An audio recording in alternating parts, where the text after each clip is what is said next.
Movie की starting वहीं से होती है जहां मूवी का फर्स्ट पार्ट खत्म हुआ था। तो चलिए शुरू करते हैं। एल्बर्ट की उंगलियां कटने का सारा इल्जाम क्यान पर आ गया था और एला उस पर गुस्सा करती है और क्यान तो उस पर गुस्से से मार भी देता है कि भला वो किसी और के लिए इतना परेशान क्यों हो सकती है और उसकी बातों पे से यकीन क्यों नहीं है। वहीं एला भी क्यान की बातों पे बिल्कुल भरोसा नहीं करती है और उसी को सुनाने लग जाती है। लेकिन फिर एल्बर्ट की उंगलियों की वजह से वो उसे इग्नोर कर उंगलियां ढूंढने लगती है और काफी कोशिश के बाद भी उसे उंगलियां नहीं मिल रही होती है। क्यान उसे अपने साथ ले जाने की कोशिश करता है क्योंकि उसकी हालत काफी खराब हो गई थी। लेकिन एला नहीं मानती है और उस पर गुस्सा करने लग जाती है, तक इसे दांत भी काट लेती है। लेकिन एल्बर्ट से नहीं छोड़ता कि तभी वो कमजोरी की वजह से बेहोश हो जाती है कि तभी एल्बर्ट की उंगलियां भी मिल जाती है। वहीं एला जो अभी बेहोश थी अचानक से होश में आ जाती है और उसे पुरानी मेमोरी याद आती है कि कैसे गैंगस्टर ने उसके डैड को मार दिया था और फिर उसकी मॉम को भी लोग काफी ज्यादा परेशान करते थे और उसके घर में आग भी लगा दी गई थी। वो सब याद आता ही वो उस पर गुस्सा करने लग जाती है और कहती है कि सब के सब लोग जो माफिया से रिलेटेड होते हैं सब खतरनाक और बुरे इंसान होते हैं, वो कभी किसी के अपने नहीं हो सकते और तुम भी उन्हीं घटिया लोगों में से हो, इसीलिए मैं तुमसे नफरत करती हूँ, प्यार नहीं। और उसे गुस्से से भगा देती है कि तभी एला के पास डॉक्टर का कॉल आता है और डॉक्टर बताते हैं कि एल्बर्ट ठीक हो चुका है। तो एला एल्बर्ट से मिलने के लिए जाती है जहाँ पर एल्बर्ट की मोम आकर एला पर गुस्सा करने लग जाती है कि ये हालत सारी मेरे बेटे की तुम्हारी वजह से हुई है, तो यहाँ क्या कर रही हो, चली जाओ। कि तभी एला भी कहती है कि हाँ आप सही कह रही हैं और फिर वो अपनी एंगेजमेंट रिंग निकाल कर एल्बर्ट को दे देती है कि मैं तुम्हारे काबिल नहीं हूँ और वो जाने लगती है कि तभी वो बेहोश हो जाती है। और जब एला होश में आती है तो उसे पता चलता है कि वो कैन के बच्चे की माँ बनने वाली है, वो प्रेग्नेंट है 1 मंथ। और वो काफी ज्यादा सैड होने लग जाती है कि तभी वहाँ पर एल्बर्ट भी आ जाता है और ये न्यूज सुनकर तो उसे भी बहुत बड़ा झटका लगता है। वहीं एला तो काफी ज्यादा सैड होने लग जाती है कि जिससे वो नफरत करती थी अब उसी के बच्चे की माँ बनने वाली है और वो डिसाइड करती है कि वो इस बच्चे को बिल्कुल भी नहीं रखेगी। कि तभी डॉक्टर्स उसे बताते हैं कि अगर उसने बच्चे को गिराया तो वो कभी माँ नहीं बन पाएगी। कि तभी एल्बर्ट एला को गले लगा लेता है और उसे कहता है कि उसे घबराने की कोई भी जरूरत नहीं है, वो उससे बहुत प्यार करता है, वो उसकी और उसके बच्चे की जिम्मेदारी लेगी। लेकिन एला डिसाइड करती है कि वो बच्चे को गिरा कर ही रहेगी। वहीं डॉक्टर भी जो क्यान को काफी अच्छे से जानता था और उसका काफी अच्छे से दोस्त था, इसीलिए वो उसे ये न्यूज दे देता है। वहीं दूसरी तरफ एला भी अपना अबॉर्शन करवा रही होती है, लेकिन तभी एल्बर्ट वहां पर आ जाता है और उसे रोक देता है और कहता है कि तुम्हें मेरे लिए अपने बच्चे को मारने की जरूरत नहीं है, हम इस बच्चे को मिलकर पालेंगे और इसे मैं अपना नाम दूंगा। वहीं एला भी काफी ज्यादा खुश हो जाती है कि एल्बर्ट कितना अच्छा इंसान है। वहीं दूसरी तरफ क्यान को भी जब पता चलता है तो वो गुस्से से पागल हो जाता है कि एला कैसे ऐसा कर सकती है और उसके बच्चे को मार सकती है। वहीं एला हॉस्पिटल से डिस्चार्ज होकर अपने घर वापस जा रही थी एल्बर्ट और अपने स्टेप डैड के साथ।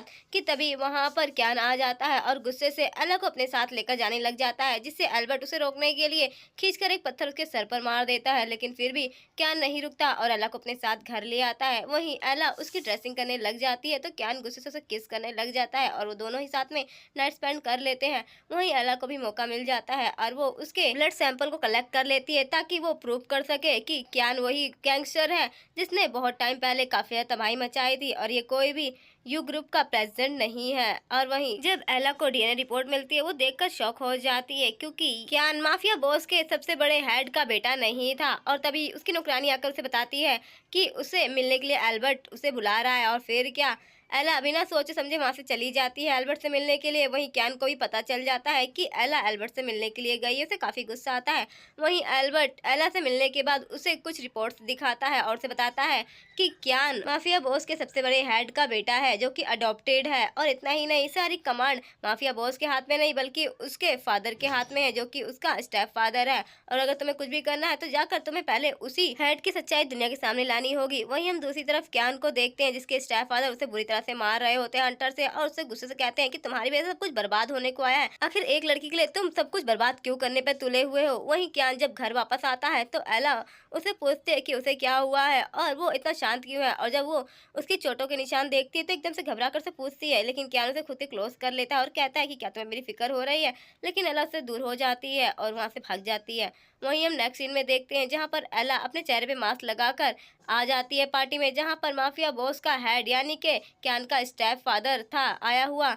और एला एल्बर्ट के लिए यहाँ पर इंफॉर्मेशन निकालने आई थी माफिया बॉस के हेड की, ताकि वो उसे फंसाकर उसकी सारी इंफॉर्मेशन निकालकर उसे पूरी तरह से बर्बाद कर दे और साथ ही फिर क्यान का भी किस्सा हमेशा के लिए खत्म हो जाएगा। और वो उसे पटाने की कोशिश करने लग जाती है सीड्यूस करके, लेकिन वो उसे पटा पाती। कि तभी माफिया बॉस का जो हेड था वो पहले से जानता था कि ये लड़की कौन है और फिर उसके बेहोश कर देता है और चेहरे से मांस निकाल कर उसके ऊपर गन तान देता है कि आज तो तेरा बेटा किस्सा ही खत्म, तेरी वजह से मेरा बेटा भी हाथ से निकल गया है और फिर क्या था, वो उसे एक कुर्सी से बांध देता है और जब एला को होश आता है तो अपने सामने कैन के स्टेप फादर को देखती है, जो कि उसे मरने के लिए वहीं पर बम लगाकर छोड़ देता है और बाहर से दरवाजे को पूरी तरह से लॉक करके अपने आदमियों के साथ वहां से चला जाता है कि अब तू मरेगी। उसके बाद वहां पर एल्बर्ट एला को बचाने के लिए आता है, लेकिन दरवाजा लॉक होने की वजह से वो हेल्प लेने के लिए चला जाता है। उसके जाने के बाद क्यान वहां पर आ जाता है एला को बचाने के लिए, क्योंकि उसे भी इन्फॉर्मेशन मिल चुकी थी कि उसके डैड ने क्या कांड किया है। वहीं एला क्यान की आवाज़ सुनकर हैरान हो जाती है और उसे जाने के लिए कहती है कि वो जल्द ही मरने वाली है, लेकिन क्यान उसकी एक नहीं सुनता है और अंदर आकर एला को बचाने के लिए उसकी रस्सी उसे खोलने लग जाता है। और जैसे ही बम का टाइम होने वाला था, वो बम को उठाकर खिड़की से बाहर फेंक देता है और इसी चक्कर में उसे भी काफ़ी ज़्यादा चोट लग जाती है, लेकिन वो एला को बचा लेता है और वो एला से पूछता है कि वो ठीक तो है ना। वहीं एला काफ़ी ज़्यादा सैड हो जाती है, जिससे वो इतनी नफरत करती थी, वो उसके प्यार में इस हद तक पागल है कि उसे बचाने के लिए उसने खुद की भी जान की परवाह नहीं करी है। उसे आज सच में क्यान के लिए काफ़ी बुरा लग रहा था कि तभी वहाँ पर एल्बर्ट भी अपनी टीम के साथ आ जाता है एला को बचाने के लिए, लेकिन एला तो क्यान के लिए काफ़ी ज़्यादा रोने लग जाती है और वो एल्बर्ट से कहती है कि उसे कैसे भी करके क्यान को बचाना होगा। और फिर जब वो हॉस्पिटल में खुद को पाती है तो वो जल्दी से नर्स से पूछती है कि क्यान कहाँ है और उसका बच्चा तो ठीक है। तो नर्स बताती है कि उसका बच्चा आरो पूरी तरह से ठीक है और साथ ही क्यान का ट्रीटमेंट हो चुका है, वो भी ठीक है। तो एला जल्दी से उठकर क्यान को मिलने के लिए जाने लग जाती है और उसे काफ़ी तकलीफ हो रही थी अपने दिल में कि उसने क्यों क्यान पर भरोसा नहीं किया था, उसका प्यार सच्चा था और वो वहाँ से जा ही रही थी कि तभी वो एल्बर्ट और उसके बंदे की बात सुनती है, जहाँ पर वो क्यान को फंसाने की प्लानिंग कर रहा था और सारी माफिया बॉस और उसके डैड की सारी करतूत उसके सर पर मटना चाहता था और क्यान को पूरी तरह से फंसाना चाहता था। ये सुनकर तो एला एकदम से शॉक हो जाती है कि आखिर एल्बर्ट ऐसा कैसे कर सकता है, सारी गलती उसी कैसे बता सकता है। और वो रोने लग जाती है कि उसने एक गलत इंसान पर भरोसा किया जिसे वो अच्छा समझती थी और उसे काफ़ी ज़्यादा तकलीफ हो रही थी। वहीं एल्बर्ट को भी पता चल गया था कि शायद उसकी बात किसी ने सुन ली है और फिर वो बड़ी ही अजीब तरह से मुस्कुराता है। वहीं हम एला को देखते हैं, जो कि क्यान से मिलने के लिए जेल में आई हुई थी, क्योंकि क्यान का ट्रीटमेंट होने के बाद उसे जेल में भेज दिया गया था और उससे फ़ोन पर वो बात करते हुए कहती है कि वो और उसका बच्चा पूरी तरह से ठीक है और वो उसका इंतज़ार करेगी। जब वो जेल से बाहर आएगा तो वो तीनों ही काफ़ी अच्छी लाइफ जिएंगे साथ में। वहीं क्यान तो गुस्से से एला को ही देख रहा था और वो गुस्से से अपने ईयरबड निकाल कर वहाँ पर पटक कर चला जाता है और वहीं एला तो बस उसे देखती रह जाती है। वहीं हम दूसरी तरफ एल्बर्ट को देखते हैं, जो सीसीटीवी कैमरे से ये सारी चीज़ें देख रहा था और काफ़ी खुश होने लग जाता है और कहता है कि एला, तुम्हें मैं छोड़ूंगा नहीं, तुमने सब कुछ जानने के बाद ये कांड किया और तुम उसके साथ रहना चाहती हो। कि तभी एला अपने घर आती है, जहाँ पर एल्बर्ट आकर उसे गले लगा लेता है और कहता है कि चलो जल्दी हम शादी कर लेते हैं, लेकिन एला उसे खुद से दूर कर देती है और कहती है कि मुझे तुमसे कोई शादी नहीं करनी है।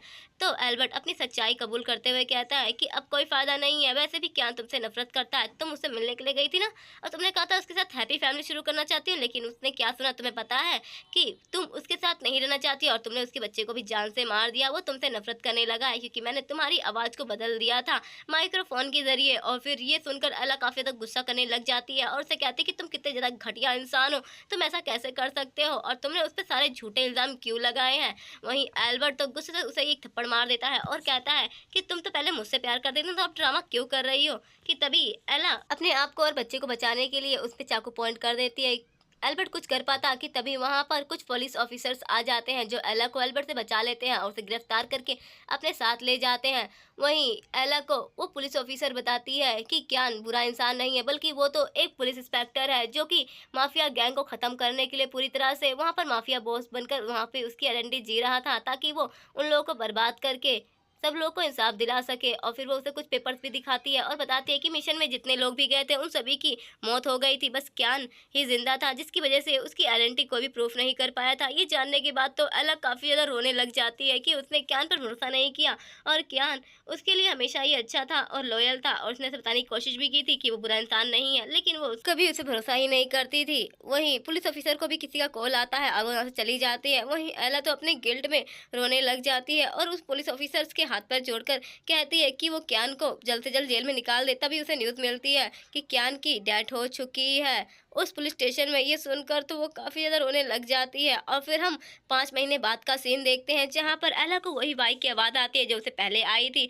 वो पीछे मुड़कर देखती है और फिर कहती है कि मुझे ऐसा लगा जैसे क्यान वापस आ चुका है, तुम्हारे डैड सच में हमसे बहुत प्यार करते थे। और वहाँ से जाने लग जाती है कि तभी सच में वहाँ पर क्यान आ जाता है और वो एकदम से बाइक से उतरकर बड़े ही स्वैग में क्यान एला का हाथ पकड़ लेता है। वहीं एला तो क्यान को जिंदा देखकर काफी ज्यादा खुश होने लग जाती है। उसे तो यकीन ही नहीं होता। वो उसके गालों को खींचकर कहती है कि तुम जिंदा हो। तो क्यान कहता है दर्द हो रहा, अब छोड़ भी दो मेरे गालों को। वहीं एला तो क्यान पर गुस्सा करने लग जाती है कि वो जिंदा था तो उसने अपने मौत की खबर क्यों फैलाई और क्यों वो वापस उसके पास नहीं आया। तो एल्बर्ट बताता है कि वो जिस मिशन पे था उसके लिए बहुत ज़्यादा ज़रूरी था। अगर वो मरने की न्यूज़ नहीं फैलाता तो वो माफिया गैंग को पूरी तरह से ख़त्म नहीं कर पाता और फिर उसे ये करना पड़ा। और फिर क्या एला रोते हुए उसके गले लग जाती है। वहीं क्यान से बताता है कि जब वो पुलिस स्टेशन में आई थी और उसने उससे फ़ोन पर बात की थी और उसने कहा था कि वो उससे बिल्कुल नफरत करती है और उसके बच्चे को भी उसने मार दिया है। अब वो गुस्से से वहाँ पर एयरबड पटक कर चला गया था, लेकिन उसने उसके होठों को रीड कर लिया था और उसे सच्चाई पता थी कि वो उसका इंतज़ार कर रही है। और फिर क्या एला काफ़ी ज़्यादा खुश हो जाती है